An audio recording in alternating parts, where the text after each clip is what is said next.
మనుషులే కాదు, పొరపాటు ఎక్కడైనా బయటకు వస్తే మనుషులతో పాటు చెట్లు చేమలు కూడా ఏడ్చే పరిస్థితి తీసుకొచ్చారు. చెట్లు కొట్టేయడం, స్కూల్కి సెలవులు ఇచ్చేయడం, రోడ్లు ఎక్కడ పడితే అక్కడ గుంతలు తవ్వేయడం, పరదాలు కట్టేయడం, పోలీసులు పరిగెత్తించడం, మమ్మల్ని అవసరస్తులు చేయడం ఒకటా? బ్రిటిష్ వాళ్ళ పరిపాలన కన్నా చాలా చాలా దారుణంగా చేసిన మీరు ఈరోజు నీతి గురించి, న్యాయం గురించి, ధర్మం గురించి మాట్లాడే అర్హత మీకు అసలు ఉందా? మీరు 10 సార్లు కరెంటు బిల్లులు పెంచి ఈరోజు మళ్ళీ తగుందమ్మా అని మీరే వచ్చి ధర్నాలు చేస్తున్నారు. మీకంటే ఎలాగో బుర్రపోయింది నాకు తెలుసు, అర్థమైంది. ఎందుకంటే 94% ఎప్పుడైతే మేం గెలిచామో జగన్మోహన్ రెడ్డికి పూర్తిగా మతి చెడిపోయింది. కానీ ఆయన దగ్గర ఉన్నటువంటి కొంతమంది విజ్ఞత కలిగినటువంటి లీడర్లు ఉండుండొచ్చు, వాళ్ళైనా చెప్పాలి కదా. 10 సార్లు మనమే కరెంటు బిల్లులు పెంచి మనమే ఎలా ధర్నాలు చేస్తాం, మనకు సిగ్గుండాలి, కనీసం ప్రజలు మనల్ని అడుగుతారు, ఏం పని ఇది, చొక్కా పట్టుకొని నిలదీస్తారు, మనం వెళ్ళి కనీసం మీరు ధర్నాలు చేసిన దగ్గర ఒక్క మనిషి అయినా వాలంటీర్గా వచ్చి మీకు పార్టిసిపేట్ చేస్తున్నాడా? పైపచ్చి మీరు మాట్లాడతారు రైతులు అన్యాయం అయిపోతున్నారని. ఎక్కడ రైతులు అన్యాయం అయిపోతున్నారు? చంద్రబాబు నాయుడు గారి పరిపాలనలో రైతులకి ధాన్యం కొనుగోలు కేంద్రంలో ఇచ్చినటువంటి రైతుకి 3 గంటల్లో కూడా డబ్బులు పడిన రైతులు ఉన్నారు. వీళ్ళు అడగండి కావాలంటే, మీకు ధైర్యం ఉంటే. 24 గంటల్లో మీకు డబ్బులు ఇస్తామని మేము చెప్పాం, కానీ 3 గంటల్లో కూడా డబ్బులు పడుతున్నాయి రైతులకి. రైతులు క్షేమంగా ఉన్నారు. ఈరోజు వర్షాలు పడితే తడిచిన ధాన్యాన్ని కూడా కొంటాము అని రైతులకు ధైర్యాన్ని ఇస్తున్నాం మేము. చంద్రబాబు నాయుడు గారు డైరెక్ట్గా చెప్పారు, ఎక్కడ రైతుని ఇబ్బంది పెట్టకూడదు, మీరు పలానా మిల్లర్ తీసుకెళ్ళాలి అని ఉంటే ఆ మిల్లకే తీసుకెళ్ళండి, మీకు ఎక్కడ అమ్ముకోవాలనుకుంటే అక్కడే ఇవ్వండి అని. కానీ మీరు గతసార్లు ఏం చేశారు? మీకు నచ్చినటువంటి పలానా వ్యక్తి అంటే 100 కిలోమీటర్లు దాటిన మిల్లర్కి ఇచ్చేవాళ్ళు, మేమే లారీ పెట్టుకొని వెళ్ళాలి, మీకు నచ్చిన టైంలో తీసుకునేవాళ్ళు, మీరు తీసుకోకపోతే మీరు తిరిగి ఇంటికి తెచ్చుకోవాలి, మళ్ళీ 6 నెలల వరకు డబ్బులు పడేవి కాదు. ఇన్ని బాధలు పడిన రైతు నిజంగా ఆ బాధతోనే రైతులందరూ కూడా మాకే ఓట్లు వేశారు. అందుకనే రైతులు 100% ఈరోజు వాళ్ళకి న్యాయం చేయాలి, వాళ్ళని ఖచ్చితంగా రైతులు నిలబెడితేనే మన రాష్ట్రం బాగుపడుతుందని చంద్రబాబు నాయుడు గారు రైతులకు 24 గంటల్లో డబ్బులు ఇవ్వమంటే 3 గంటల్లోనే వాళ్ళకి డబ్బులు పడుతున్నాయి. ఈరోజు అంత సంతోషంగా రైతులు మీరు ఒక్కసారి కళ్ళు తెరిచి ఒక్క సాక్షియే కాదు, మిగిలిన పత్రికలన్నీ చూడండి, మిగిలిన ఛానల్స్ అన్నీ చూడండి, రైతులు లైవ్లోకి వచ్చి మాట్లాడుతున్నారు, ఎంతో సంతోషంగా మాట్లాడుతున్నారు. మాకు 3 గంటల్లో డబ్బులు పడుతున్నాయని. రైతుల మీద మీరు మొసర కన్నీరు కారుస్తారా? మీకు అసలు కొంచెం కూడా అనుమానం లేదా? కొంచెం కూడా మనస్సాక్షి లేదా? ఈరోజు మీరు చూసుకున్నట్టయితే ఎంత దారుణం అంటే, విద్యుత్ ఛార్జీలు పెంచారని మీరు బయటకు వస్తుంటే చిన్నపిల్లలతో సహా అందరూ నవ్వుతున్నారు మిమ్మల్ని చూసి.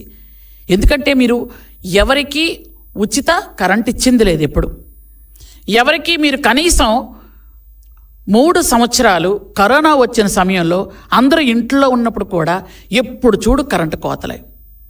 రైతులకు ఏమైనా నాణ్యమైన విద్యుత్ మీరు ఇచ్చారా? అట్లాంటిది ఈరోజు మీరు ఎంత దారుణంగా మాట్లాడుతున్నారంటే, పోలవరం కూడా జల విద్యుత్తు 2021కి మీరు పూర్తి చేస్తున్నట్టయితే ఈరోజు దాదాపు 4,800 కోట్ల రూపాయలు మనకు నష్టం కలిగేది కాదు. అట్లాంటిది మీరేం చేశారు? విద్యుత్ సంస్థల్లో 49,000 కోట్లకు పైగా అప్పులు చేసి పోని కనీసం ఒక్క విద్యుత్ ప్లాంట్ అయినా మీరు పెట్టగలిగారా? ఒక్కటైనా?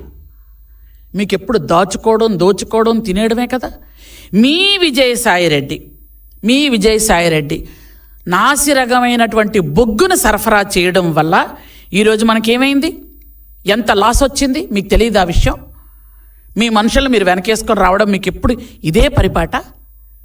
ఎంత దారుణమైన సంగతి అంటే, ట్రాన్స్ఫార్మర్లు, స్మార్ట్ మీటర్లు వీటన్నిటిని కూడా కమిషన్ల కోసం కక్కుర్తిపడి, కమిషన్ల కోసం అడ్డమైన గడ్డి తిని మీరు చేసినటువంటి వాటి కోసం ఎన్ని వేల కోట్లు మనకు నష్టం కలిగింది మీకు తెలీదా? ఇవన్నీ కూడా చేసి మళ్ళీ నీతులు చెప్పినట్టు మాట్లాడతారా? ఈరోజు మళ్ళీ ఎస్సీలకి మేము ఎంత చక్కగా ఫ్రీగా యూనిట్ కరెంట్ ఇస్తున్నాం. ఈరోజు మళ్ళీ అందరూ సంతోషంగా ఉన్నారు. కొన్ని వర్గాల బీసీలకు కూడా నాణ్యమైన విద్యుత్ ఇస్తున్నాం. వాళ్ళకు కూడా కొన్ని రకాల రాయితీలు వస్తున్నాయి. ఈరోజు మీరు చేసినటువంటి ఇంకొక భయంకరమైన పని ఏంటి చెప్పనా? మీరు కూకట్పల్లిలో హిందూజా సంస్థలకి దగ్గర నుంచి 10 ఎకరాలు మీరు అనవసరంగా లాక్కున్నారు.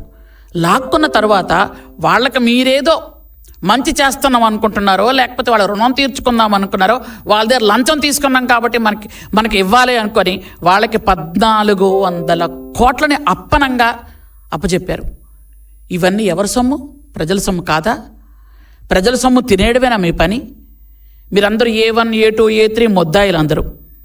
మీరు అలా ఉన్నారు కాబట్టి గత 6 నెలలుగా మేము అక్రమ అరెస్టులు చెయ్యకూడదనే ఉద్దేశంతో మీరు చేసిన తప్పులకి కూడా చాలామందికి అరెస్టులు అవ్వలేదు. ఇంకా మీరు ఎంత దారుణంగా బిహేవ్ చేస్తున్నారు అని అంటే, ఎంత నీతి లేనితనంగా మాట్లాడుతున్నారంటే బయటకు వచ్చి ఇప్పటికి కూడా సోషల్ మీడియాలో మీరు అమ్మాయిల్ని ఇప్పటికి కూడా భయంకరంగా తిడతారు. ముఖ్యమంత్రి గారిని తిడతారు, ఉప ముఖ్యమంత్రిని తిడతారు, హోమ్ మినిస్టర్ని తిడతారు, ఆడవాళ్ళు ఎవరుంటే వాళ్ళందరిని తిడుతుంటారు. కానీ వాళ్ళలో ఎవరిని అరెస్ట్ చేయకూడదు అంట. మళ్ళీ మీరు మాత్రం అక్రమంగా గత 5 సంవత్సరాలు అరెస్ట్ చేయొచ్చు. ఒక్క కనుసైగా చేస్తే చంద్రబాబు నాయుడు గారు మీ టోటల్ ఏ గ్రూపు ఉండదు, అందరూ జైల్లో ఉండాలి నిజంగా. కానీ చంద్రబాబు నాయుడు గారి పద్ధతి అది కాదు.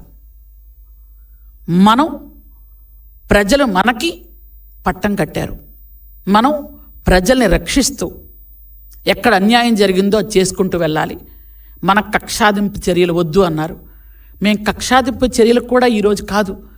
మీరు రోజు సోషల్ మీడియాలో ఇష్టానుసారంగా అమ్మాయిల్ని తిడుతుంటే, ఇష్టానుసారంగా మీరు ఫోటోలు మార్పింగ్ చేసి పెడుతుంటే కనీసం అడగకూడదా?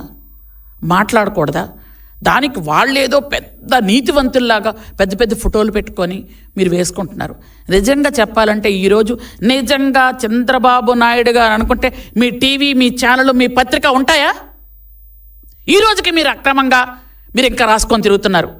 ఆ రోజు గత 5 సంవత్సరాలుగా ఈటీవీని కానీ, ఏబిఎన్ కానీ, TV5 కానీ, కొన్ని ఛానల్స్ని కానీ, కొన్ని పేపర్లను కానీ మీరు రానిచ్చారా? అసెంబ్లీలోకి రానిచ్చారా? అసలు అసెంబ్లీలో ఏం జరుగుతుందో ఎవరికైనా తెలియనిచ్చారా? కౌన్సిల్లో కనీసం ఒక్క విలేకరిని మీరు లోపలికి ఎంటర్ అవ్వనిచ్చారా?